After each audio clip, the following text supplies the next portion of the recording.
Assalamualaikum warahmatullahi wabarakatuh. Jumpa lagi bersama saya di channel Media Excel dan Aplikasi.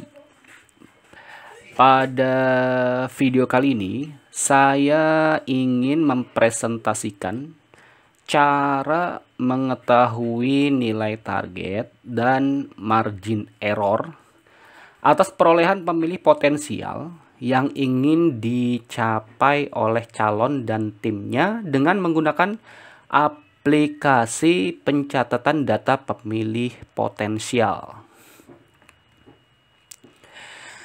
Dan pada video kali ini saya menggunakan aplikasi pencatatan data pemilih potensial versi 4.23.03. Sebagai contoh, di video ini saya ingin menentukan target perolehan pemilih potensial sebesar 10% dari total pemilih yang terdaftar di DPT. Nah, nanti aplikasi ini akan secara otomatis menyajikan laporan status perolehan pemilih potensial per masing-masing wilayah, dari mulai wilayah per TPS, wilayah per desa atau kelurahan, wilayah per kecamatan, hingga wilayah per kabupaten atau kota. Oke, langsung saja pada form profil ini ya, terdapat menu target perolehan suara. Nah, di sini saya klik ya. Nah, ini adalah form target perolehan suara pemilih potensial ya. Nah, di sini ada nama wilayah ya. Lalu di sini adalah laporan perolehan targetnya ya. Lalu di sini hasil ya. Hasil perolehannya. Nah, di sini nama wilayahnya itu bisa berubah-ubah ya, dari mulai per TPS, per desa atau kelurahan, per kecamatan, hingga per kabupaten atau kota. Nah, cara mengubahnya itu cukup mudah sekali. Di sini sudah ada base of filternya ya. Di sini saya pilih. Nah, di sini saya klik. Nah, di sini berdasarkan TPS, berdasarkan desa atau kelurahan, berdasarkan kabupaten atau kota, berdasarkan kecamatan, berdasarkan kabupaten atau kota. Nah, kalau di sini saya pilih berdasarkan kelurahan, maka bisa diperhatikan di form ini nama wilayahnya akan berubah dari wilayah per TPS menjadi wilayah per kelurahan. Begitu juga jika saya pilih per kecamatan ya. Begitu juga kalau saya pilih per kabupaten atau kota. Seperti ini ya, teman-teman. Nah, ini saya kembalikan dulu berdasarkan wilayah per TPS. Nah, di sini TPS-nya akan merandom ya. Jadi random, akan merandom berdasarkan banyaknya jumlah pemilih potensial yang sudah diperoleh. Jadi jumlah pemilih potensial yang terbanyak itu akan menduduki peringkat pertama. Nah, di sini perolehan pemilih potensial yang terbanyak itu adalah wilayah TPS 1 Kelurahan Pondok Vetung ya. Ini jumlahnya 3. Ya, nanti makanya dia berada di ranking ke-1. Nah, sebagai contoh, saya di sini targetnya yang sudah saya tentukan adalah 10% ya. Bisa diperhatikan di sini targetnya adalah 10%. Di sini jumlah DPT-nya sebagai contoh TPS 1 Kelurahan Pondok Betung itu DPT-nya 500. Maka saya ingin menargetkan perolehan suara pemilih potensial adalah sebanyak 10%. Maka 10% dari 500 adalah 50. Jadi saya akan menargetkan saya harus mencapai sebanyak 50 pemilih potensial agar saya bisa mencapai target 10% ini. ya. Nah, sedangkan di sini saya baru dapat pemilih potensialnya itu baru 3 ya. Baru 3 di TPS 1 Kelurahan Pondok Betung 3, TPS 2 Kelurahan Pondok Betung baru 2, dan seterusnya sampai ke bawah ya. Sehingga hasilnya itu masih di bawah persentase target atau di bawah jumlah target ini. Dan statusnya di sini masih di bawah target ya, masih di bawah target. Nah, ini presentasenya kurang 9,40%. Di sini jumlahnya kurang 47 ya. Jadi saya masih kurang 47 pemilih potensial lagi untuk mencapai target ini. Oke, sebagai contoh di sini saya sudah ada contoh ya di sini. Nah, di sini ada data dari Kelurahan Pondok Fetung ya. Misalnya saya dapat data ini dari koordinator yang ada di Kelurahan Pondok Fetung. Ya. Di sini saya copy saja ya KTP-nya. Karena saya beranggapan KTP ini atau data ini sudah ada di DPT. Nah, di sini saya buka, saya klik back ya. Lalu saya masukkan data pemilih potensial, lalu saya pilih pemilih potensial. Saya tinggal paste di sini, teman-teman. Nah, nanti dia akan muncul di sini ya. Nah, nih. Akan muncul di sini untuk Kelurahan Pondok Fetung. Nah, data ini itu berasal dari data DPT ini ya. Jadi untuk menggunakan aplikasi ini, teman-teman harus memasukkan dulu semua data DPT ke dalam database pemilih tetap ini. Ya. Oke. Di sini Kelurahan Pondok Fetung itu saya mau lihat ke koordinatornya ya. Untuk Kelurahan Pondok Fetung, TPS, untuk TPS Kelurahan Pondok Betung adalah koordinatornya Burjo. Maka saya pilih di sini Burjo. Saya masukkan Burjo untuk di TPS 1 ya, TPS 1. Misalnya Burjo, nomor teleponnya ini. Saya anggap ini hasil rekrutan dari si Burjo untuk TPS 1.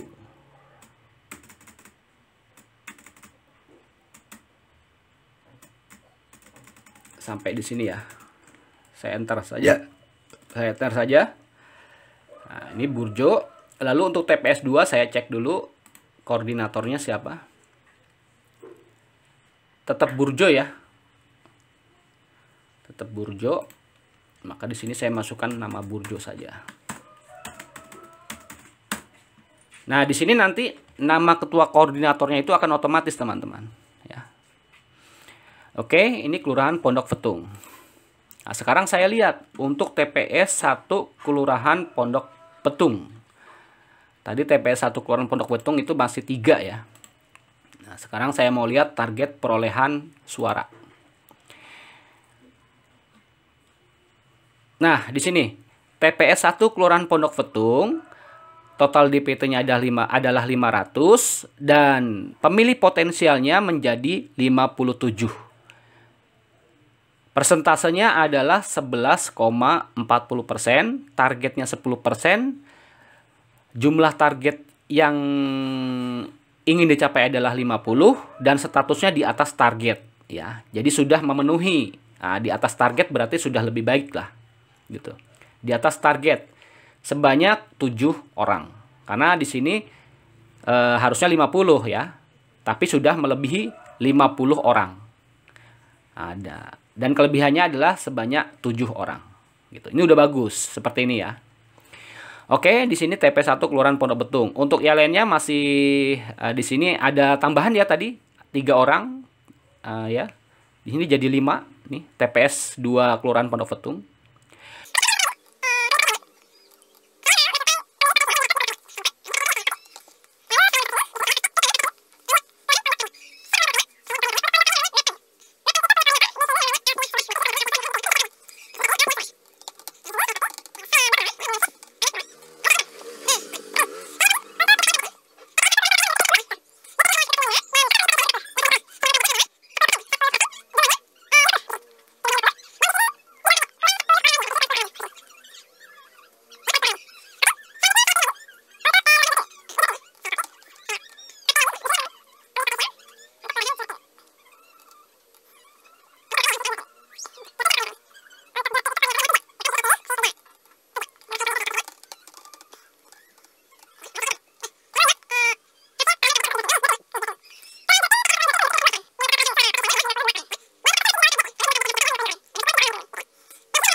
Dan di sini bisa dilihat hasil perolehan suara calonnya dan hasil perolehan suara partai. Nah, hasil perolehan suara calonnya itu masih 0 karena belum diinput, dan ini diinput ketika nanti sudah ada laporan perolehan suara real ya. Nah, untuk inputnya di mana? Saya klik back. Nah, inputnya di sini teman-teman, di menu rekap DPT per TPS ya, di sini. Jadi di sini DPT, semua DPT itu dimasukkan dulu di sini ya. Diinput dulu di sini. Nah, lalu di sini ada suara calon. Misalnya TPS 1 Kelurahan Pondok Betung untuk calonnya dapat 30.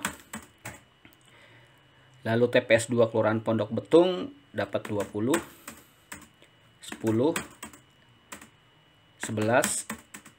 Terus di sini dapat 60. Di sini dapat 30. Ya, 30. Dapat 11. Dapat 2. Misalnya dapat 10. Ini ya. Nah, nanti di sini di target perolehan suaranya, nah di sini akan muncul di sini yang sudah diinput ya. TPS 1 Kelurahan Pondok Betung ternyata dari margin error sebanyak 25 orang itu real perolehan suara calonnya adalah 30. Maka statusnya di atas margin sebanyak 10% gitu ya. Terus TPS 1 Kelurahan Jurtim targetnya adalah 55 ya, sedangkan kinerja targetnya masih di bawah target. Dan margin errornya adalah 28. Ternyata memperoleh suara calonnya real, secara real mendapatkan 11 orang, ya kan? Ternyata 11 pemilih nih. Maka nilainya di bawah margin sebesar kurang 30%. Nih, gini ya. Begitu seterusnya. Nah, di sini kan suara per TPS ya. Nih, saya mau mengubah per kelurahan sekarang. Nah, kalau per kelurahan ternyata perolehan suara pemilih potensialnya terbanyak adalah Kelurahan Jurtim.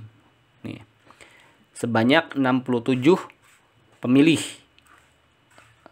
secara target ya. Tapi masih di bawah target. Tuh, per kelurahan masih di bawah target semua. Nah, untuk perolehan suara realnya yang paling banyak itu adalah Kelurahan Pondok Karya ternyata. Sebanyak 101 pemilih di atas margin gitu. Kinerja targetnya di bawah target, tapi realnya di atas margin. Nah, ini sangat bagus ya. Artinya kinerjanya sangat bagus gitu. Nah, saya pilih per kecamatan sekarang. Kalau saya berdasarkan kecamatan, maka akan muncul ya kecamatan Burung Gelatik ini.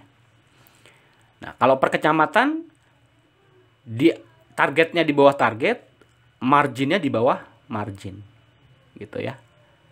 Begitu juga pastinya kalau per kabupaten. Tuh. Jadi kinerjanya masih di bawah target dan di bawah margin. Kalau cakupannya lebih luas lagi. Ini saya kembalikan lagi berdasarkan TPS. Nah, kurang lebih seperti itu ya. Cara menyajikan laporan kinerja target dan margin error atas perolehan pemilih potensial di dalam aplikasi pencatatan data pemilih potensial ini.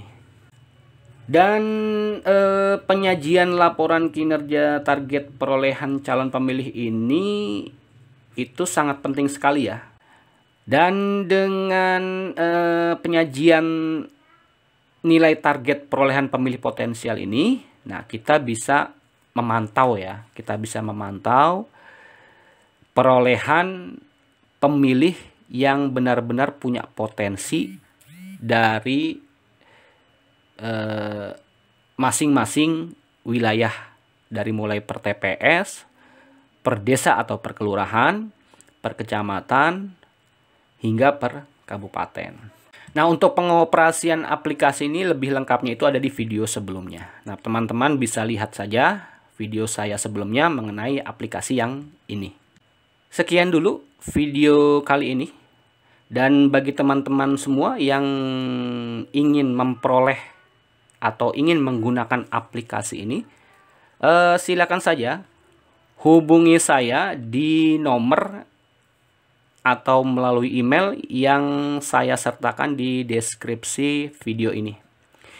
Silakan saja hubungi saya kapan saja. Selama saya sedang tidak sibuk, pasti akan saya layani. Dari saya cukup sekian. Semoga bermanfaat. Salam media Excel dan aplikasi. Wassalamualaikum warahmatullahi wabarakatuh.